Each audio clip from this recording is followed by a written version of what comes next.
ওইটা কি মাছ ওইটা? ওটা রুই মাছ।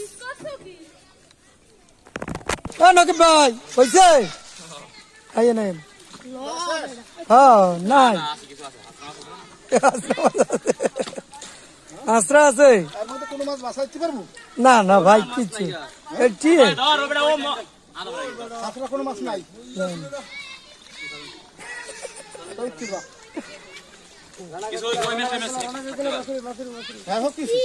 না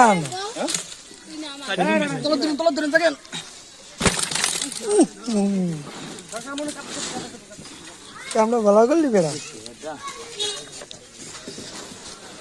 হাসান হাসান মগো দাও এদিকে সুন্দর দেখা যায় দেখছো ভাই আদাম লাগিছে ভাই সমস্যা দুই হলো